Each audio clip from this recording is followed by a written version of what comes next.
You're listening to Rouge Radio, a proud member of the Canadian Football Podcast Network. It's time to get the point as Rouge Radio is ready to kick off. Ready! The best football talk with the best in the business. So what is the cost? You have 2 first-round picks this year because the Argos are dumb enough to trade for Drew Willie. A few rookies. We go directly to the on-field product. We welcome to the show the 20th overall pick in this past Sunday's CFL draft, DeAndre Wright of the Alouettes. DeAndre, welcome to the show. Thank you, guys. Thank you for having me. And the occasional Hall of Famer. Please welcome Doug Brown, who is one of the members of the current class of 2016 in the CFL Hall of Fame. Doug, thanks for joining us today. Oh, thank you, guys, for the kind words and for having me on the program. Rouge Radio is on the air. Here's your hosts, Robert Dalton and Tony Allen. I think I can speak for a lot of people who are tuning in. The CFL's version of Monday Night Football, so much better than the NFL's version. Hi, everybody. It's the Rouge Radio podcast, episode 441, powered by the Canadian Football Podcast Network. My name is Robert Dalton, and joining me from Taber, Alberta, I'll spare you the emotional roller coaster to figure out where Tony's from, Mr. Tony Allen. Tony, how's everything?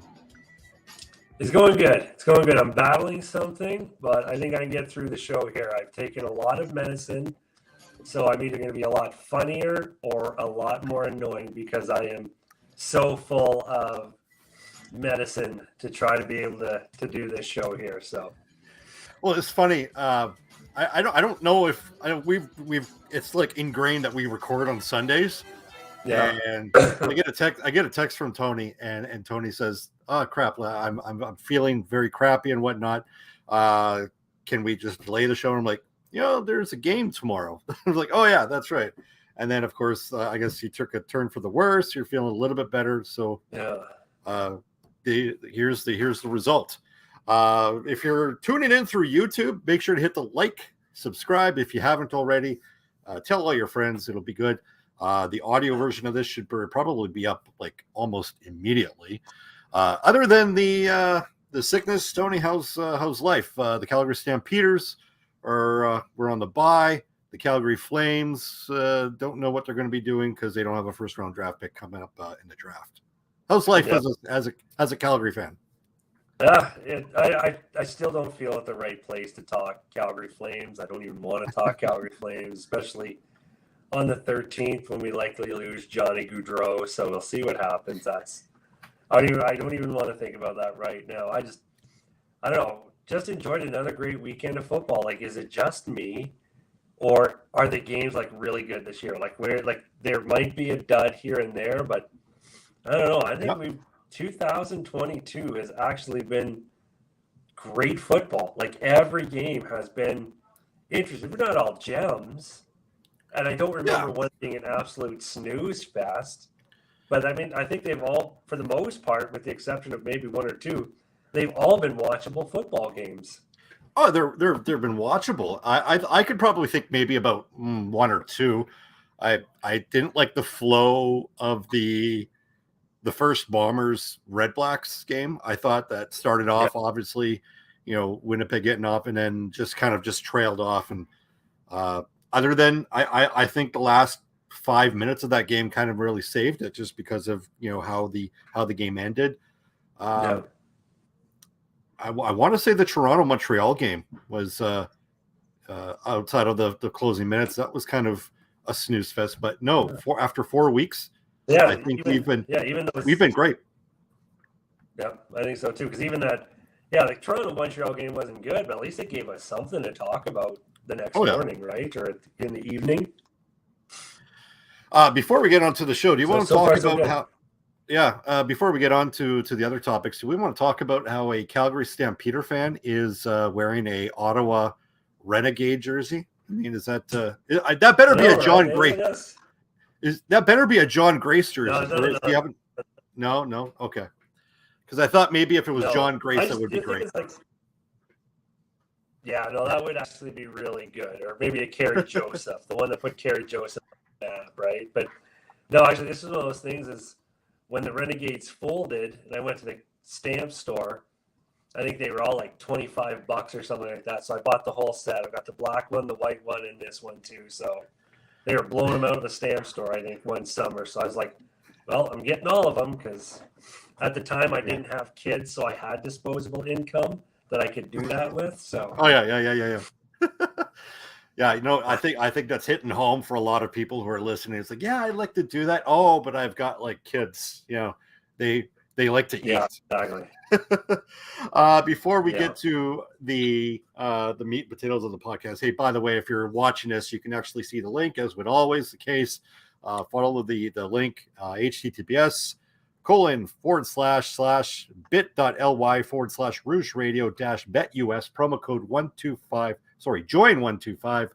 That's betus.com. Or one of the friendly affiliates that we have of the Rouge Radio podcast. Again, for your first deposit, they will match up to 125%. And as always, Tony and I will preach, please gamble responsibly.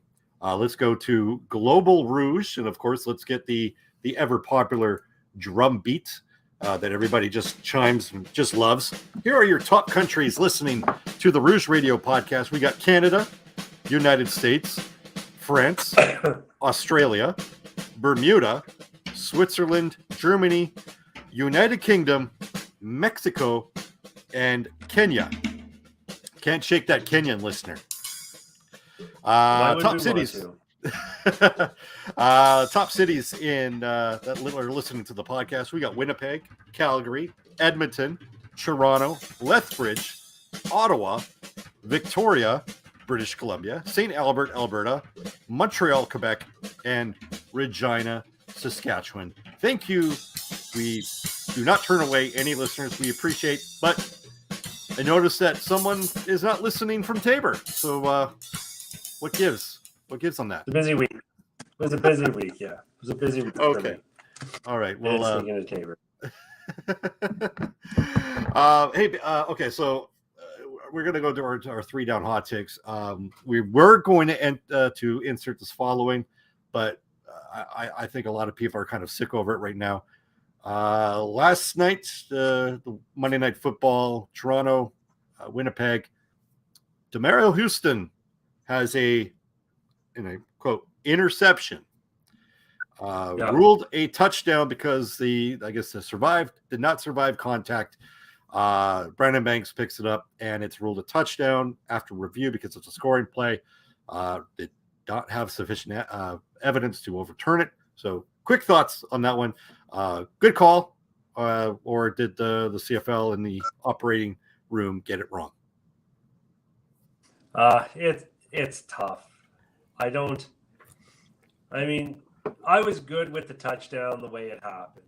And then Dwayne Ford brought up, was he down by contact? And but I don't think there was enough evidence in that video that showed he had full control of the football to even start with. We wanted to make this a controversy so badly because down by contact, but I personally don't think the video showed enough to say definitively there was full control of the football. Like, what's usually control? Like 2 steps.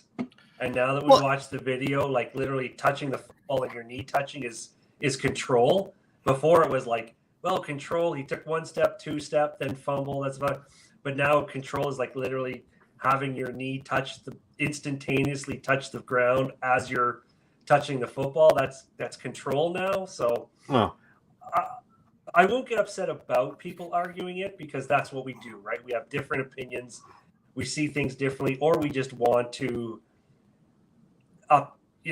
cause controversy. But at the end, like, there's a couple of things like, is this getting it right though? Because we say, at the end of the day, we want to get it right. And taking that touchdown away what's right, because we were able to call it literally to the letter of the law.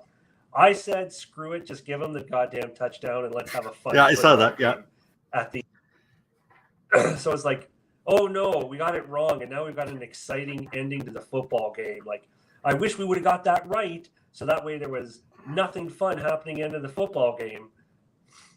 So I wouldn't waste a second arguing it, but there's definitely a point to be made depending on how instantaneous, like complete catches and then control and then down by contact. I don't know. That's how I see it. No, I completely agree. For me, is like I was initially peeved, and then as I kept on seeing the review or the replay over and over and over, I think like it was so close. Like here's the thing, like by the letter of the law, they got it right. But here's another thing. If that was like another yard in the end zone, I think they would have ruled that an interception. I think because of where it was, I think that Houston landed on the 1 yard line or even on the half yard line. I think they ruled that was, the ball didn't break the plane at that time. So it obviously can't be down by contact at that time. Had that been in the end zone, I think that brings up a great point that maybe that's a turnover. And I think that we're not having this conversation about the controversy. We're not going to be talking too much about this game because we're going to talk about something else on the third down hot take that happened at the end of that game. Also, what is it with the Toronto Argonauts and players beating the crap out of each other? I posted this from, I don't know if it was from my Twitter account or the show's Twitter account. Almost like 17 years to the day, Robert Baker and Robert Baker and Noel Prefontaine throwing down on the sidelines in Toronto. Actually, I think that game happened in Calgary. What happened either in Calgary or against Saskatchewan, one of those two. And it was just it was a Donnybrook, and it was like just brought back memories of that one. Brandon Banks, who showed that he was up until we can make the point about that catch and whatnot, a crazy catch, but on the downward spiral of his career, not making any friends to warrant him being kept on that roster. I mean, just quick thought on that one before we move on. Yeah, that was definitely an emotional game because, believe it or not, Toronto actually did do enough to stay in that football game. Winnipeg's defense, I think, was the major factor on why that game. Well, they were the best part of the game, and I don't think Winnipeg's offense backed it up too tremendously. Like they had that when the game started, they had a couple of turnovers, the pick six, and then they had the interception that they eventually turned into points as well. But I don't think Winnipeg's offense looked that great, and I think Winnipeg's defense, I think Toronto deserved to be in that football game. Winnipeg's defense just played some amazing football and saved that one for the Argonauts. So I could see. It seems a little knee-jerk to get that upset that you're fighting with your own teammates. But that one definitely that had to sting for the Toronto Argonauts because they played enough to at least be in that game with the Winnipeg Blue Bombers. But the Bombers' defense was just too tough on that day for them to pull ahead. But, a defense that wasn't as good as Winnipeg. And I think – not that Toronto was amazing, but if Winnipeg didn't have their defense, Toronto could have won that football game because I don't think the offense was great for Winnipeg. And a little quick to get that upset you're fighting, but not horrible. A horrible game to lose is what I meant to say. Because you could have won. Yeah, you could have. And obviously, we're going to talk about what happened at the end of the game as part of our 3-down hot takes. Speaking of our 3-down hot takes, sponsored by seatgiant.ca. As you can tell, enter promo code Rouge at seatgiant.ca. Get a discount on sporting events or any tickets to any venue in your area. And again, buy local. Everybody's saying buy local. You can do that. You're purchasing directly through a Canadian company, and proceeds go to a local, or I guess a Canadian podcast. So feel free to enter the promo code Rouge at seatgiant.ca. I don't know if this if I should be eating crow on this one. The Tiger Cats. I predicted them to go. Well, first off, first in East, and it's not. And that prediction is probably not too out of reach, considering that the combined record for the Eastern Division is 2-9 or something like that. Montreal has a win. Yeah. Toronto has a win. Hamilton and Ottawa are both winless, but they're backed by one game. So you see it on the if you're watching it, you can see the banner. Tiger Cats, should they go full in on a rebuild? And I say this as if because we're approaching like NHL draft, right? That's the popular thing. You should go in a rebuild. A rebuild in the CFL shouldn't be taking you that long as it does. You could actually rebuild in a year. You have your core and whatnot. What I'm getting at is, should they have a fire sale with their rostered players? I'll let you talk about this first.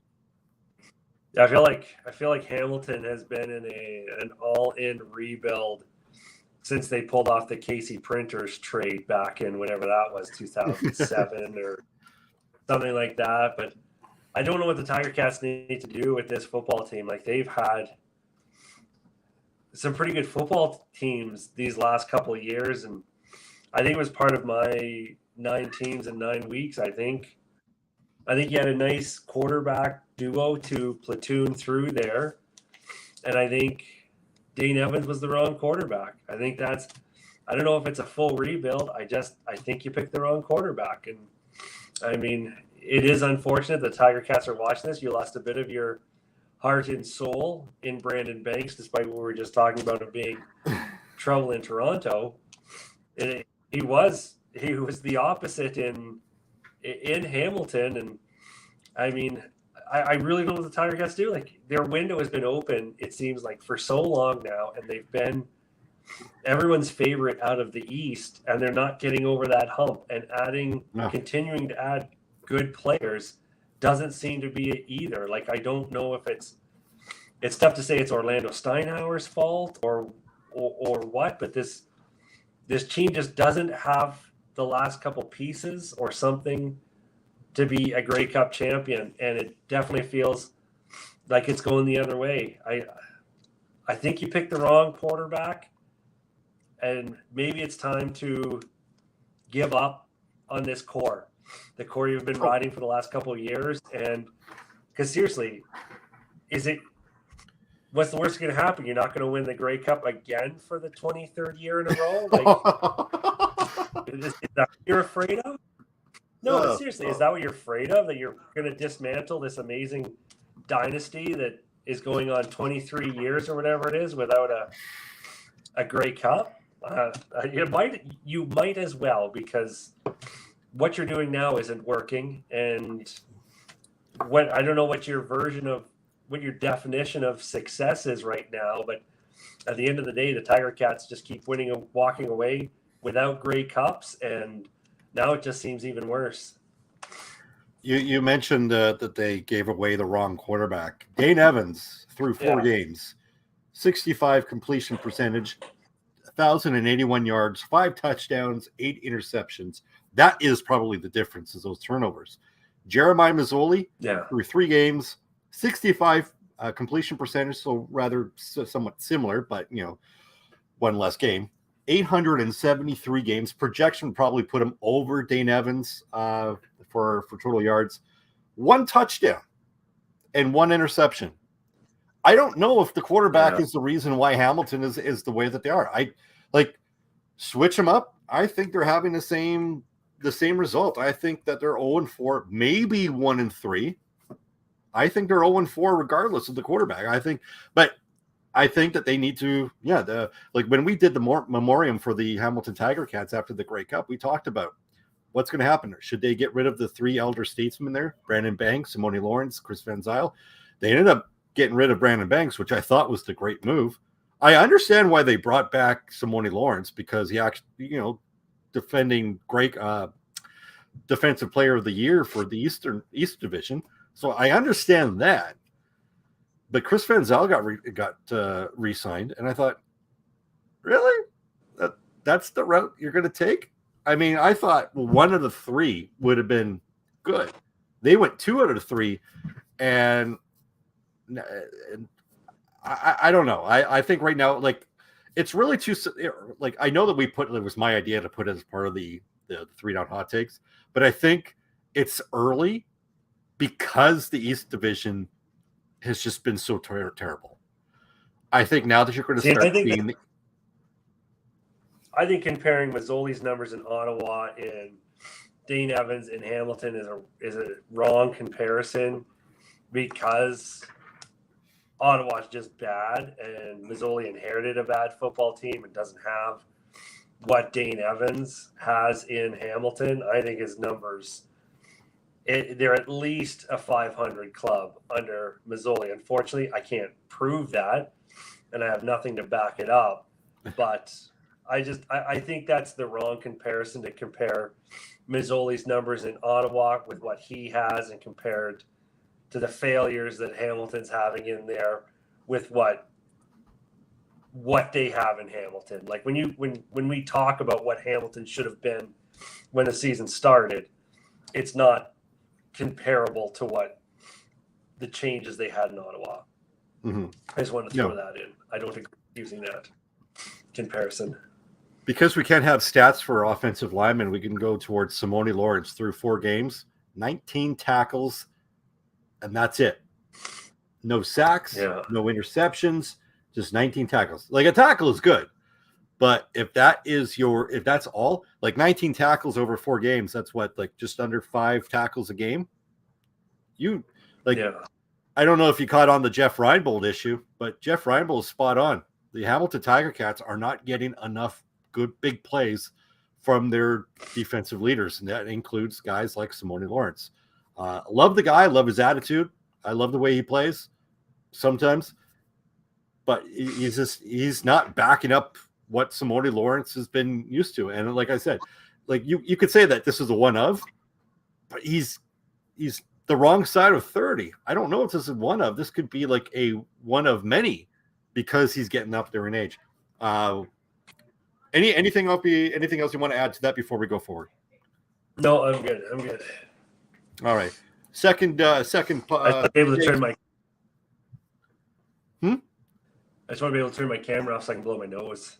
Oh, okay. Well, I think there's going to be a lot of people that just want to tune into. That's the only thing about doing video now is I can't just blow my nose. Anyways, go ahead. We talked about the sneak off camera. Oh, there we go. Oh, there we go. Oh, you could do a lot of things off camera, and now everybody's going to be like, "Oh, Tony's just blowing his nose." Meanwhile, he's just just drinking a 40. We see on the banner. We mentioned the issues with Orlando Steinhauer.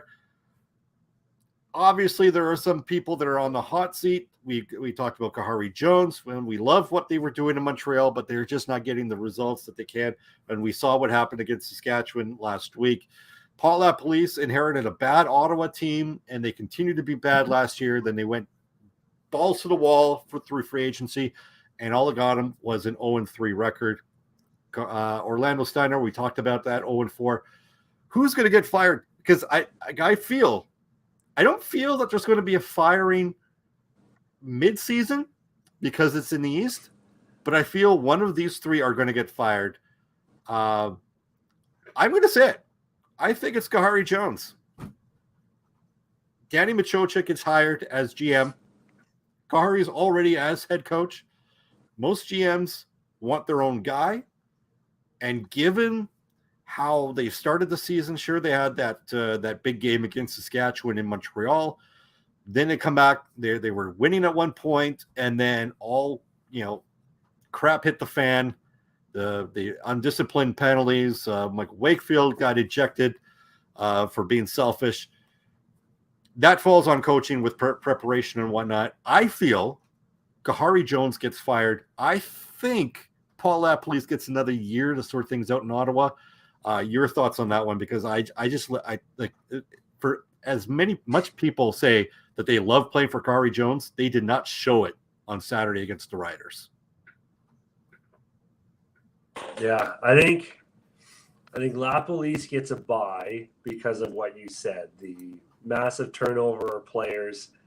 Expecting an instant improve is possible, not realistic. LaPolice has the longest leash right now. Kahari Jones is the team most likely to turn it around and rebound in my books. And Hamilton just is the one that too much expectations, too many bridesmaids and never a bride, and now an 0-4 start after the 2-time Grey Cup runner-up. I think people are going to get more fed up with that faster than Kahari Jones, who's had a middle-of-the-pack football team below 500, like middle or below the pack. There's not as many eyes on Montreal to pull this off because they don't have as many people believing they can do it. All the pressure is on the Tiger Cats, who were expected to walk right through the East this year and go to the finals again. And they don't look like that same football team. So out of those three, I think the shortest leash, and if anyone got fired, it's going to be Orlando Steinauer. Even if he's coaching isn't the problem, he's going to be the fall guy for poor management, poor team assembly, poor play on the field, despite everything else. I'm not even saying he is not doing a good job, but he's the one that will fall on the blade. You know what? The more you say it, the more I believe it. And then I'm like starting to think that because when Sean Burke left, like when Orlando Steinauer, should he get canned, there's going to be like a huge, because he's also the president of football operations and the head coach. So who's going to feel that right now? Because I guess their GM right now is Drew Alamang. He's the assistant general manager. You've got Spencer Zimmerman, who's the assistant general manager. And then you've got Ed Hervey, who's the assistant general manager, but he's also the senior advisor, president of football operations. I think Orlando Steinauer probably gets a pass unless they have someone in the waiting to fill in all those roles, because you don't really have a full-time GM in Hamilton, or at least not that I'm aware of. And I'm just going based off their website. But I think that you have so many holes to fill just by removing that one guy. I honestly think maybe if there's a fall guy in Hamilton, Tommy Condell, the play call. Like, why would you get a guy who doesn't run to run constantly and fumbled late in the fourth quarter? But at the same time, Hamilton, both offense and defense, seem to just really not just show up for the second half. And that to me, that just says lack of adjustments in the second half, or they they're gassed. Is that preparation? Is that a coaching issue? I don't know. I got to tell you, I just realized now that Casey Crehan is an assistant, a positional coach with the Tiger Cats, and everywhere. Like, if you look on his resume in Casey Crehan, every team that he's coached hasn't really been. The closest that I remember is when he was a linebacker coach with the Winnipeg Blue Bombers in 2011. Remember Swaggerville? That was a good defense. That was an okay defense, but that is probably his best work. Outside of that, as a defensive coordinator, sucked. To me, you got to get rid of some of these positional coaches. So I said Kahari Jones, but now that we're talking about this, I'm kind of leaning towards Orlando. I just don't. I can't imagine a scenario how they do it. There's just too many things they have to work that out. Anything else you want to talk about before we move on? No. All right, let's get to the last of our 3-down hot takes. And of course, we mentioned the Toronto-Winnipeg game. Obviously, we know what happened. The Winnipeg Blue Bombers win 23-22. The Toronto Argonauts score a touchdown with 25 seconds left. They voted to go for the normal point after attempt, and Boris Bidet shanks it left. And a lot of people are hindsight 2020. Should the Toronto Argonauts have gone for two? I know Derek Taylor, friend of the program, will say always go for two. Your thoughts on this one? Yeah, first off, is his last name actually Bidet, or was that a pun because he pooped the bed on the kick, or what? But anyways, either way, I think there's a lot of people who are saying Bidet, but it's like, honestly, I thought Bidet, like, I didn't even realize I was doing that, but Bidet is what I've always known. So I'm sure someone's going to chime in after the fact. Hey, good thoughts. No, it's going to be, this is how it's pronounced, dumbass. Yeah. All right. So here's the thing: is after seeing the missed extra point, there's those people, go for the win. You got to go for the win. Go for the win when you have the chance. And going to overtime is going for the win, guys. That's why you're tying it and going to overtime, because you're going to lose if you don't tie it. So tie it, and then you get a clean slate to win it in overtime. So for anyone saying, oh, they should have just went for the win. Yeah, but if you don't make it, you lose. So going to overtime is also going for the win. You're just buying yourself 2 extra possessions. So it was the right play. Obviously, it's easy to have this debate when it misses because you should never miss that kick. But it's just there was that weird occasion now where we've had 2 in close attempts to win football games on a kick, and they just happened to be pooched. But tying it and going to overtime was the right choice because that's still going for the win. Whether you tried for 2 or tie it and go to overtime and win it there, they're both going for the win. Mm-hmm. I understand where a lot of I agree with you. Hindsight's 2020.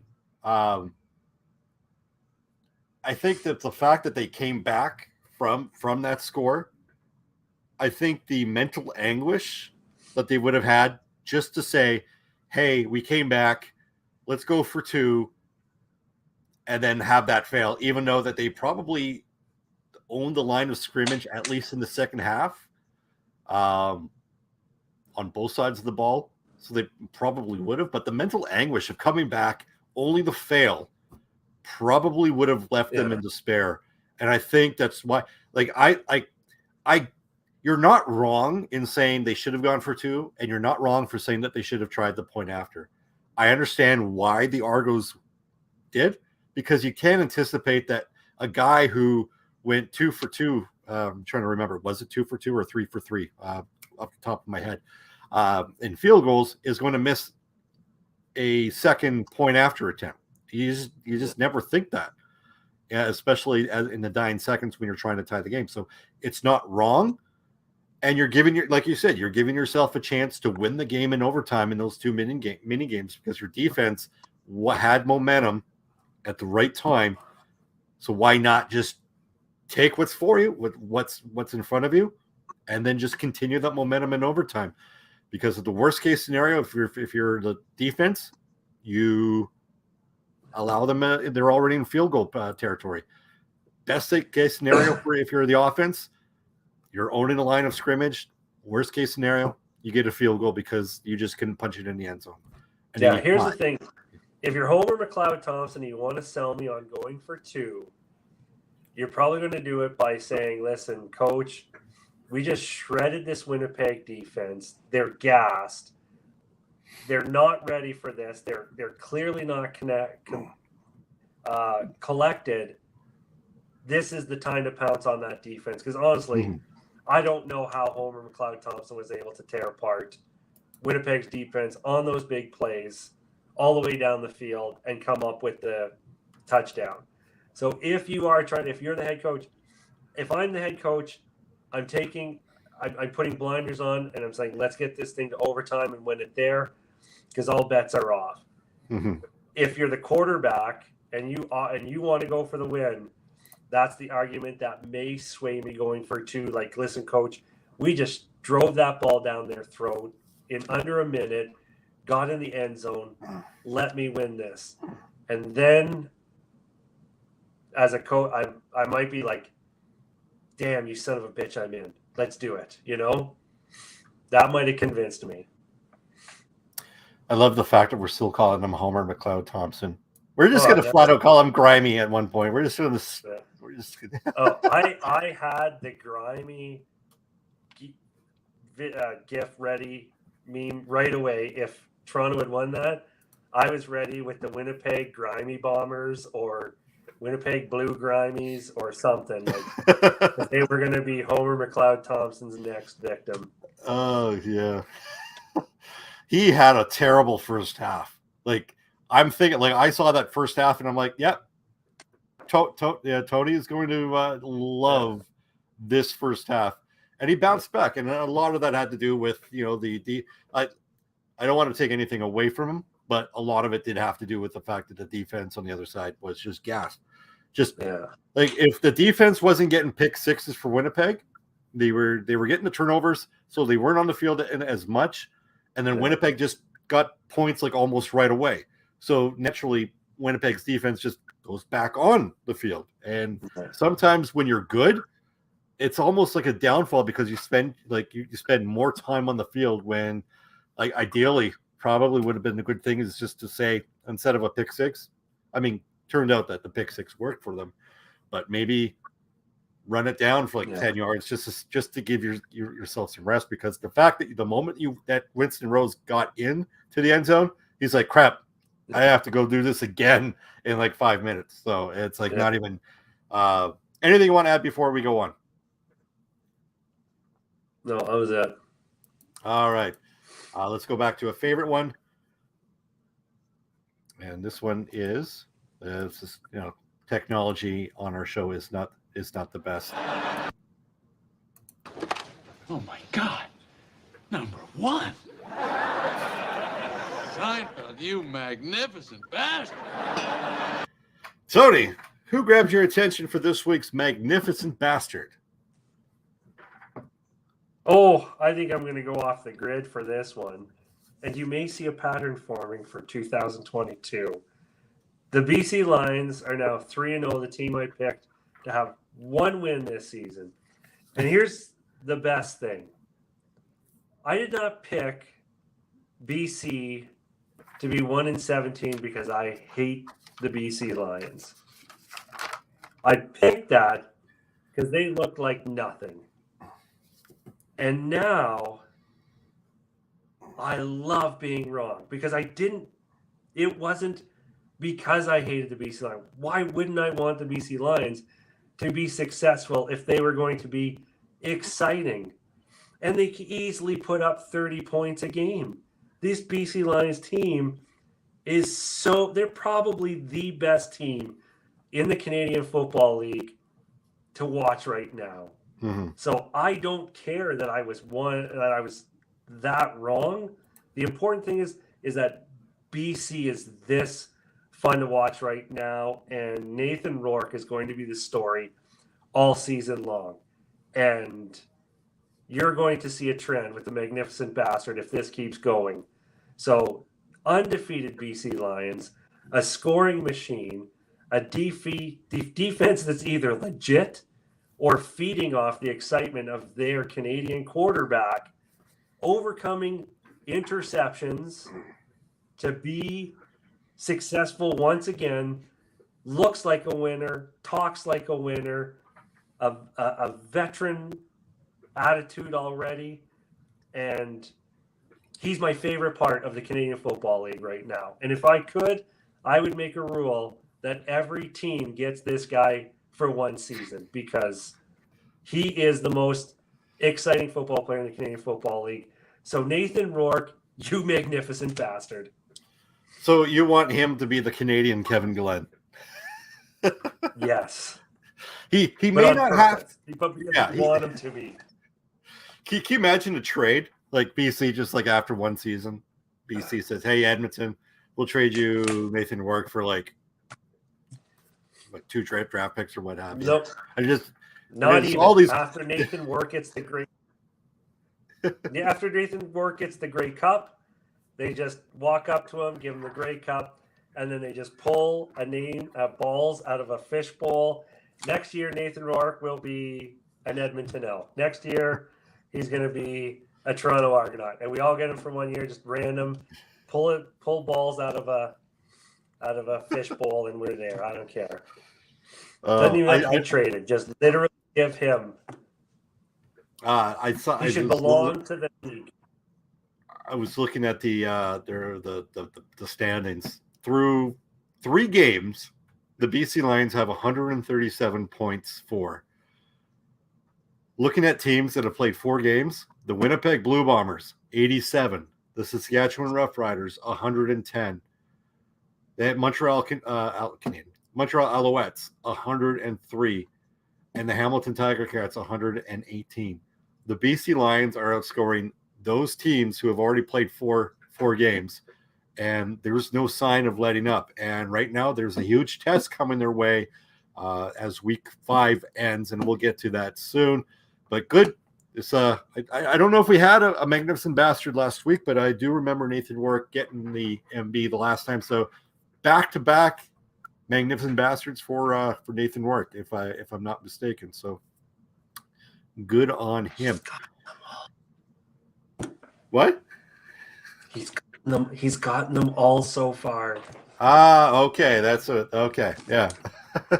So what will someone have to do to take away a magnificent bastard from Nathan Rourke? Oh, sorry.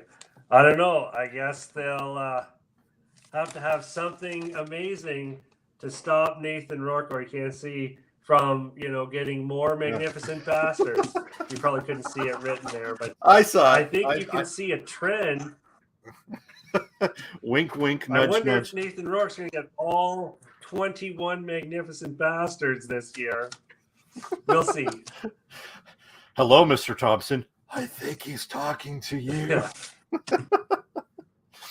The benefit of us actually having to do this over camera, that we can actually get that.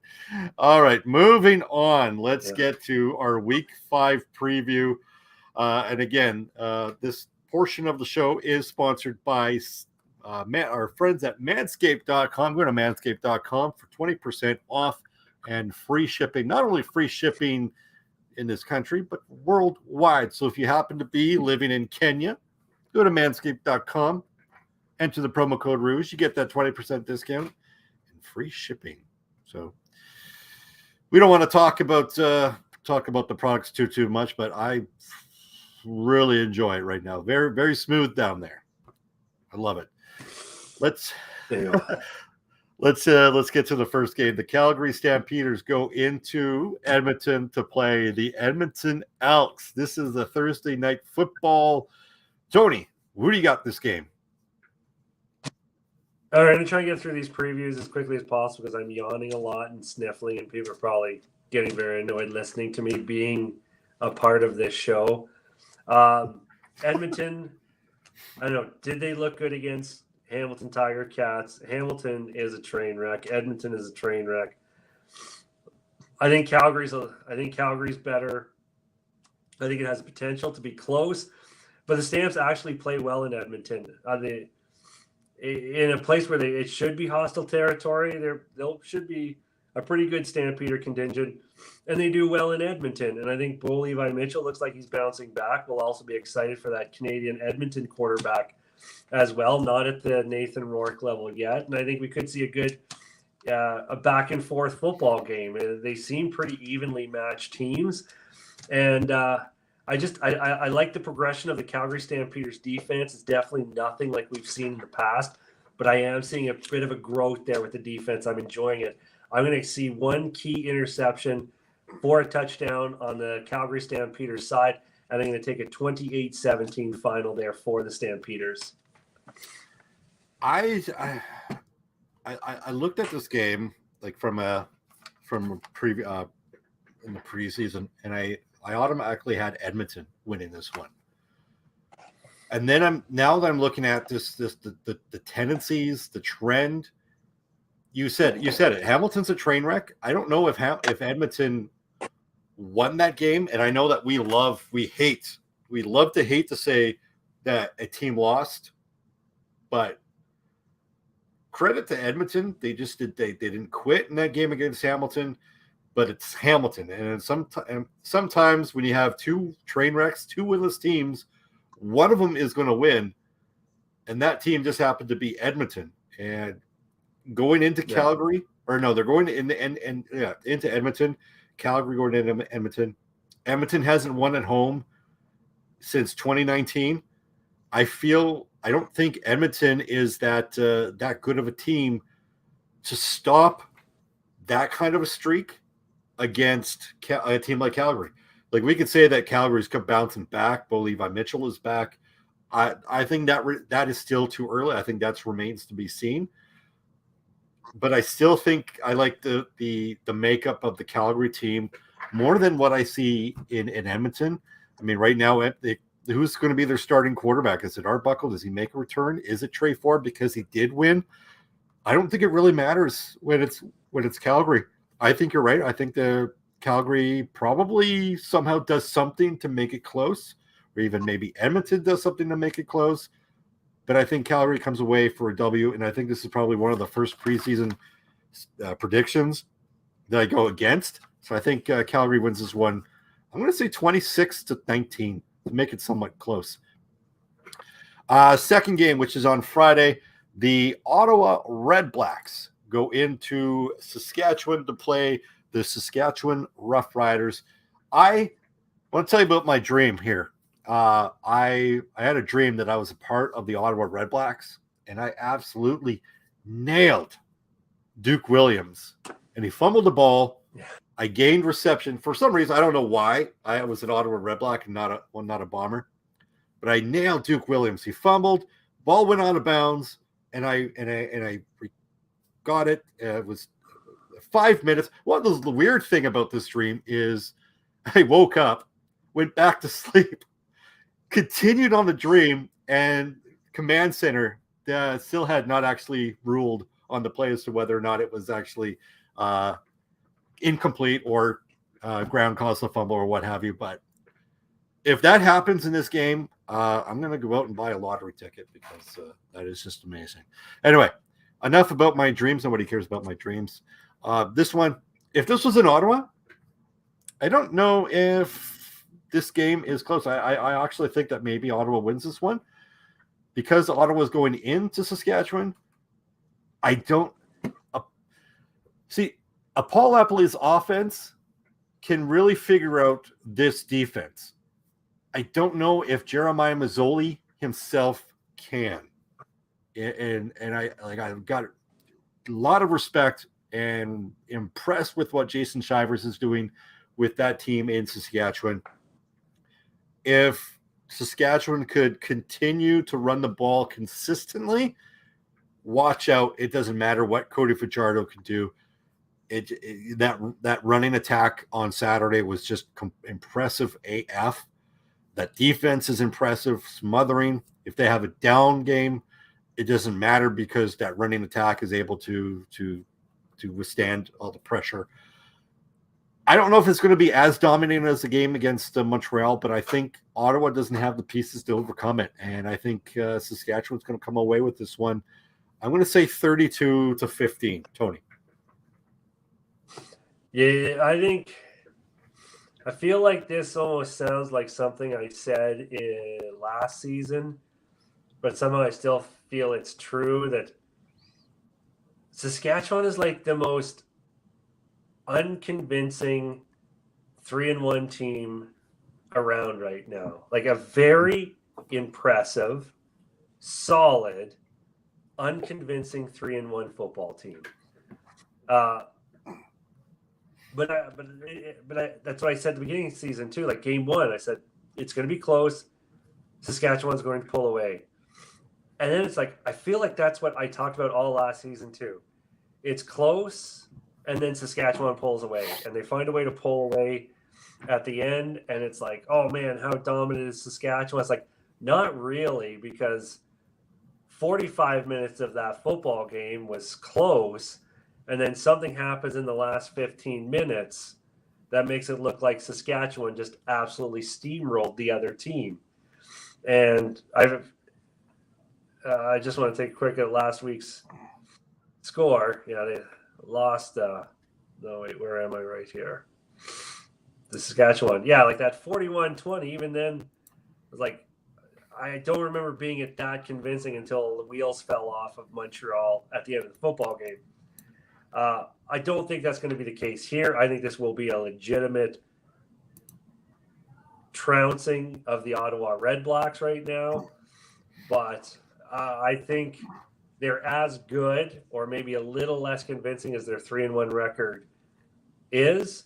We'll see what but I expect a full all sides of the game domination by the Saskatchewan Roughriders in this one, 31-12.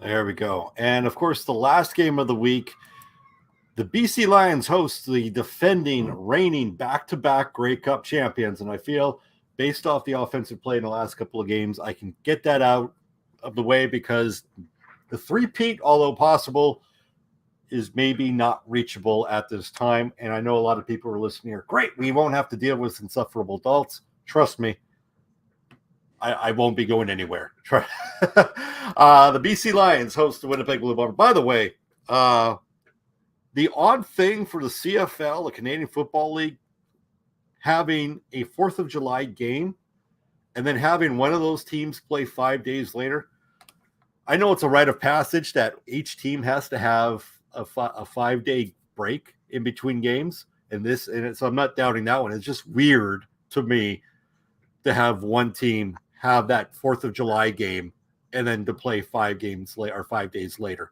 It's just weird to me. Your thoughts on this game, Winnipeg in BC, potential Western Final preview.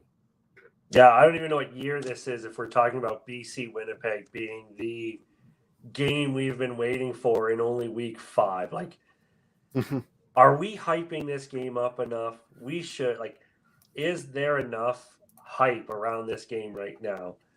Winnipeg does not look like the dominant team they have been in the last 2 seasons, and that's fine. That's not a panic button for the Winnipeg Blue Bombers. They just don't look as dominant. They're still my pick right now to be the favorite in the West.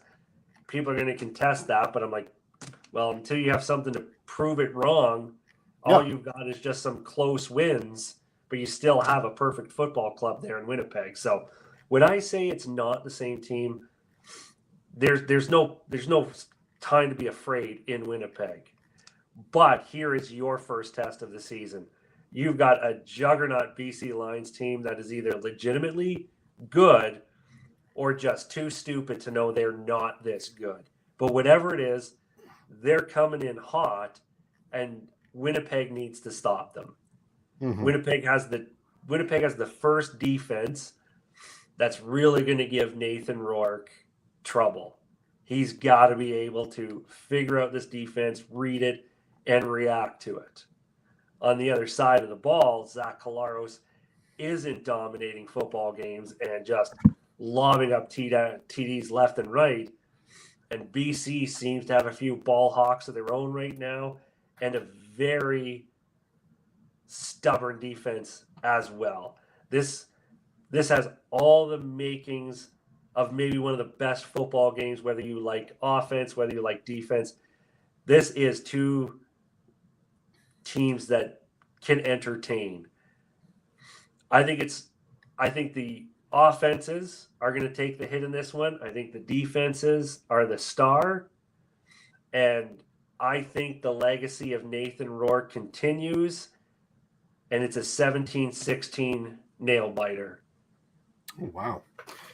I look back, and first off, I want you to see preseason when I went through. Let's see if we can actually get this on camera. You can go through weekend. You can see BC being circled on it. So this isn't me wavering as the season progresses. I actually had that happen before the regular season kicked. Now that BC is this offensive juggernaut at this time, and I don't want to call them a juggernaut at this time, but they're good, like very good. I honestly don't see. This is the matchup. Credit to offensive coordinator, I forget his name, and it's just on the tip of my tongue in BC, is calling plays so that only Nathan Rourke could be successful. I don't know how many times Nathan Rourke was able to find someone open.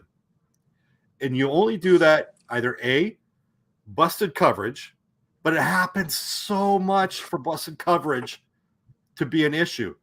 I think Jordan McKiss, oh man, I might be mispronouncing the name. Anyway, the offensive coordinator in BC is calling plays so phenomenally that so phenomenally that he's leading his receivers open and is giving Nathan Rourke an option to make that pass. I don't think BC is going to make a, like the Toronto Argonauts or the Edmonton Elks, but I think that he's going to have a very good night. And I think BC comes away with this one. Short rest for Winnipeg. Injuries catching up with Winnipeg. BC being good. Winnipeg not offensively being threatening. I think this as close as Winnipeg mixes up, I think BC statistically runs away with this one. I'm going to say BC takes this one 30-22. And that'll wrap it up for this week's show. Before, or did you got your prediction in for BC? I don't want to just make sure that we're not running away with this one. Okay, so we both got Calgary, we both got Saskatchewan, and we both got BC. So this is going to be interesting to see how this works out. Can we both be 3-0? That'll be it. Any final thoughts before we get to ending the program? No, I apologize for my only final. I apologize for the cold. I apologize for the sound, the sniffling, and I managed to survive through today's show thanks to cold medicine. So there you go. I guess a sponsorship is Dristan or what have you. So anyway, for Sick Tony, I'm Dalts. Thanks for listening and thanks for watching. We will see you next week.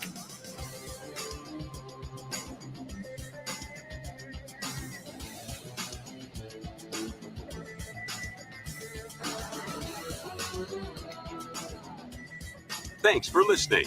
Find more great shows like this at CF Pod Network on Twitter.